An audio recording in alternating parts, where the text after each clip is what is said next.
C'est donc ça. J'avais oublié la saveur. La saveur d'être en quart de finale, les amis. C'est magnifique. Débrief à chaud, c'est parti.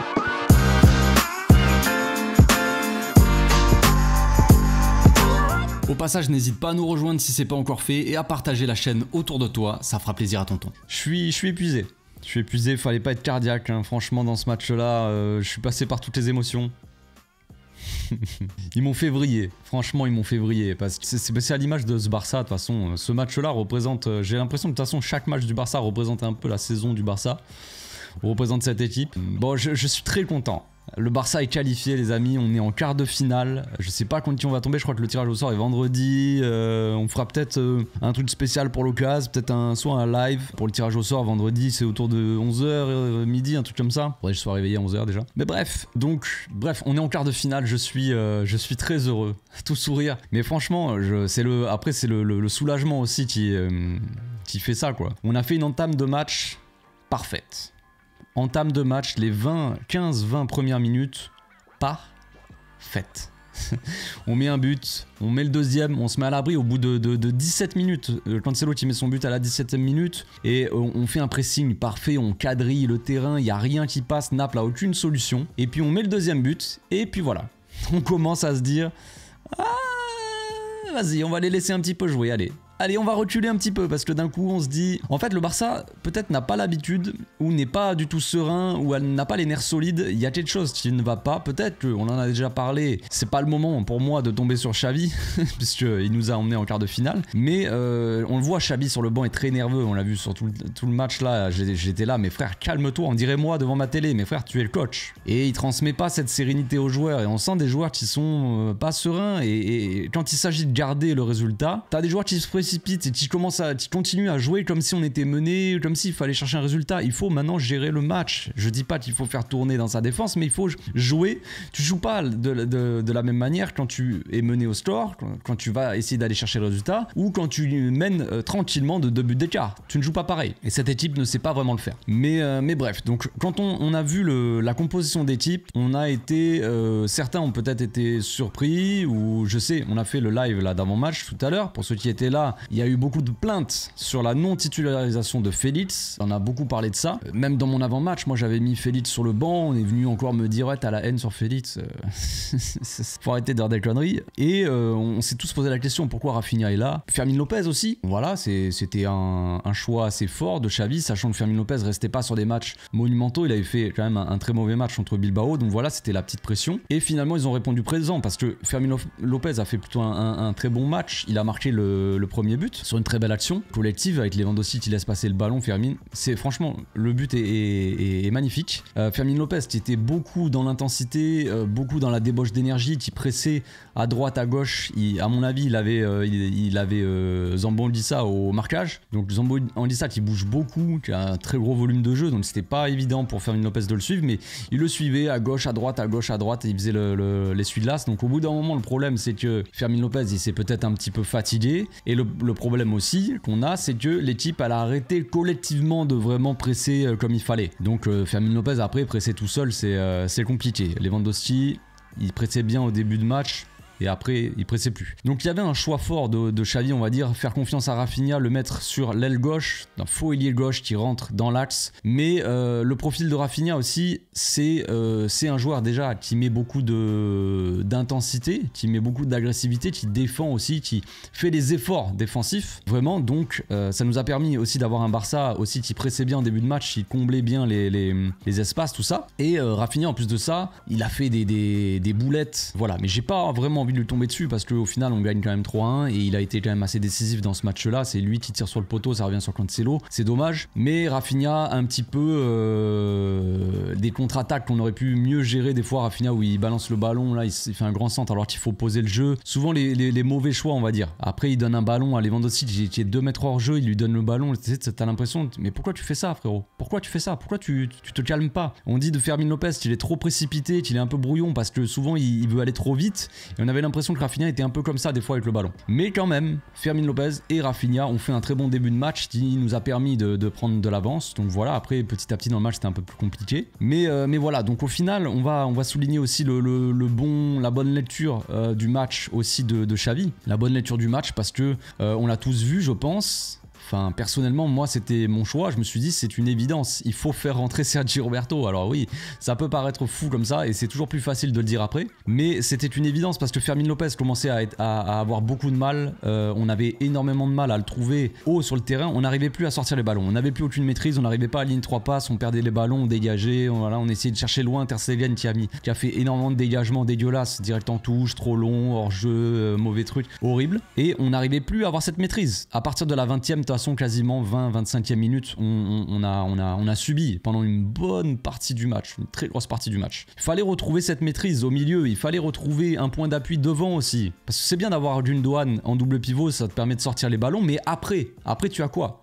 Quand Ronald, il envoie des missiles en tant que passe, hein, mais des missiles dans les pieds de Fermin Lopez. Fermin Lopez, qui n'est pas un joueur, il n'a pas la qualité de Gundogan pour garder un ballon, eh ben c'est compliqué. On a mis Gundogan un petit peu plus haut, c'est ce qu'il fallait faire pour moi. On va parler de l'entrée de Romeu, mais je parle de Roberto déjà. Roberto, il fallait le placer là, gros volume de jeu, gros joueur qui se sacrifie aussi, qui fait les efforts, qui n'hésite pas. C'est pas un joueur avec un énorme talent, Sergi Roberto, on le sait tous, mais c'est un joueur qui fait les efforts, qui a un comportement irréprochable. Et il fallait faire les efforts dans ce match-là. Et il a aussi cette qualité pour sortir les ballons quand même. C'est pas Gundogan, c'est pas Frenkie, c'est pas machin, mais il a quand même cette petite qualité pour arriver à faire une passe, à pas trop perdre les ballons comme Romeu l'a fait, où il a failli nous sortir quand même 2 boulettes. Bref, donc Roberto il a fait le taf. Et ça a permis d'avoir Gundogan plus haut. Encore une fois, Gundogan, on l'a dit, on l'a répété, Gundogan plus haut, c'est la lumière dans le ciel, c'est les étoiles. L'étoile filante. Gundogan plus haut, ça nous permet d'avoir un point d'appui plus haut qui va tenir le ballon. La fin de match de Gundogan, elle est monumentale. La passe déjà à Roberto, mais même dans la tenue de balle, il s'est battu aussi. Le fait d'avoir un Gundogan qui presse aussi les défenseurs, c'est mieux qu'avoir un Gundogan qui s'est fait ouvrir défensivement pendant quasiment les 3 quarts du match. Dans son dos, côté Cancelo, côté Gundogan, défensivement, c'était une catastrophe. Ils m'ont fait vriller. J'ai quasiment plus de voix à cause de Cancelo. Il y a tellement de choses à dire dans ce match, les gars. On y reviendra de toute façon demain à froid. Je ferai une analyse. Évidemment, ce match mérite d'être analysé, clairement. Et puis une FAQ aussi, peut-être. Je sais pas si je sépare en 2 vidéos, si je ferai une vidéo, une grosse vidéo, bref. Mais voilà, bonne lecture de Xavi du match qui a fait jouer Gundogan plus haut. Qu'on ait cette qualité technique devant pour toucher, pour essayer de sortir les ballons, d'aller plus loin, trouver un joueur plus loin en point d'appui, et puis aussi faire des différences dans les 30 derniers mètres. Tout simplement, Gundogan est un monstre là-dedans. On l'a vu sur la passe de Sergi Roberto. Sergi Roberto qui fait un dépassement de fonction, qui toujours Roberto, il fait les efforts, il fait les appels, jeu sans ballon. Ça, on peut pas lui reprocher. Sergi Roberto, il fait son appel. Gundogan, il fait un 1-2. Sergi Roberto, il rentre dans l'axe. Petit 1-2 à Gundogan, il fait son appel dans la profondeur. Gundogan le sert parfaitement caviar de l'espace pour Roberto. Et le Serge Robert, qu'est-ce qu'il fait? Il voit Robert à côté de lui. Serge Robert pour Robert, c'est magnifique les amis. C'est magnifique. La connexion Roberto-Robert, c'est magnifique. Robert, on l'a quasiment pas vu du match. Il a été très bon sur le but de Fermin Lopez où il laisse passer le ballon et tout. Ça fait toute la différence pour Fermin qui se retrouve seul et qui a marqué. Il la place bien, mais voilà. Mais sinon, dans le jeu, Robert, on a eu du mal à le trouver en point d'appui. Il n'a pas assez pesé sur la défense. Il n'a pas été vraiment assez dangereux pour cette défense pour se permettre de libérer un petit peu les autres à côté de lui. C'est dommage. C'est dommage. Mais encore une fois, il fait le taf. Il est là. Il claque son but, le but du 3-1 qui vient nous soulager tous parce que je pense on était tous en transpi, tous la goutte sur le front pendant de la 30e jusqu'à la 80e. Ce match-là, je vous le dis, il m'a épuisé. Il m'a épuisé. Cancelo défensivement, c'est une catastrophe. À un moment, là, quand il relance, quand il y a une tête, Ter Stegen qui va pour sortir, Cubarsí qui... On va parler de Cubarsí après, de Lamine Yamal évidemment. Cubarsí qui dégage un peu de la tête, il l'envoie en l'air, et Cancelo qui la renvoie dans l'axe sur Osimhen. Mais qu'est-ce que tu fais, frérot? Qu'est-ce que tu fais? Il y a des trucs, des mystères dans le monde, le mystère, le monstre du Loch Ness, des trucs comme ça, les pyramides, et il y a ça. La tête de Cancelo pour Osimhen, c'est des trucs défensivement. Cancelo, il m'a fait tellement flipper sur ce match. Il apporte tellement offensivement où il fait vraiment du bien sur son côté, mais défensivement c'est une catastrophe. C'est une catastrophe et malgré tout ça, Cubarsí, pas au Cubarsí, mesdames et messieurs, 17 ans, a fait un match monumental, une masterclass de Cubarsí. Encore une fois, c'est Ligue des Champions, c'est son premier match je crois, si j'ai bien compris, de Ligue des Champions, titulaire à la maison. Il y en a qui pouvaient se poser la question, c'est n'importe quoi, on va mettre Koubarsi, il a pas d'expérience, il est trop jeune, machin, la pression. La pression, frérot, il a bu comme ça, tu sais. La pression, on a dit que Koubarsi, c'est du petit lait. Il est pas encore majeur, voilà, pas de pression.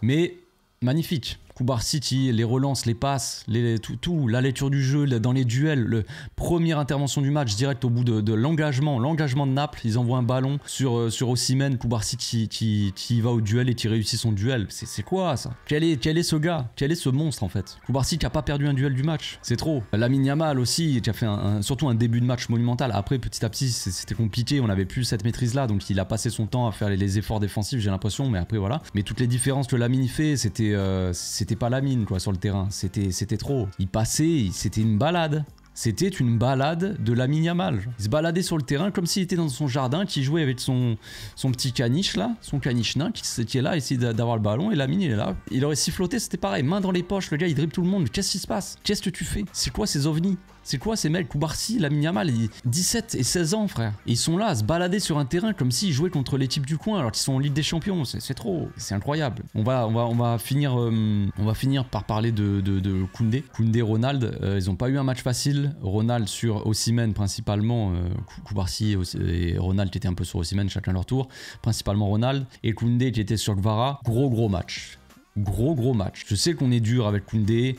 Beaucoup de supporters sont un peu durs avec Koundé. Il a fait un très bon début de saison, puis après il s'est blessé, puis après c'était compliqué, son retour, tout ça. Il a été pendant longtemps, pendant plusieurs matchs, il a pas été au niveau. Voilà, il y en a beaucoup de supporters qui lui sont tombés dessus, tout ça. Et là, depuis le match aller-retour de Koundé face à Kvara, qui est quand même un sacré client, monumental son match. Monumental, il n'y avait rien quasiment qui passait. Vraiment, dans les interceptions, anticipation à chaque fois, lecture du jeu, relance, le jeu long aussi qui allait chercher des fois Lamine Yamal, qui partait seul ou Fermin Lopez. C'est magnifique. C'est magnifique. Le plan a fonctionné, le plan de Xavi. Naples qui laisse beaucoup d'espace dans son dos. Des mecs comme Fermin Lopez, comme Rafinha qui font des appels. Alors que Lewandowski il fait des appels plutôt dans les pieds on va dire, et bien Fermin et Rafinha qui font les appels dans la profondeur. On a des ailiers qui écartent Cancelo, Lamine, mais qui font pas forcément, pas tout le temps en tout cas, des appels dans la profondeur. Mais Fermin et Rafinha qui sont comme si c'était un peu des pistons intérieurs, tu vois, qui font beaucoup d'appels, qui se proposent aussi, qui font beaucoup les efforts, tu vois, dans les demi-espaces, qui font beaucoup d'appels donc dans le dos de la défense. Et ça a permis à Koubarsi ou même Koundé des fois de faire du jeu long comme ça, de prendre Naples dans son dos comme ça. Et ça a apporté beaucoup de danger. Maintenant, bon, voilà, c'est toujours un Barça qui a un peu de mal à concrétiser toutes ces occasions. On l'a vu en début de match, on a eu énormément d'occasions. On a quand même mis 2 buts et on est qualifié, les amis. Voilà, on va finir là-dessus. On se retrouve demain pour l'analyse. Je suis épuisé, les amis. On est en quart de finale. Profitez bien, la soirée est magnifique. À demain.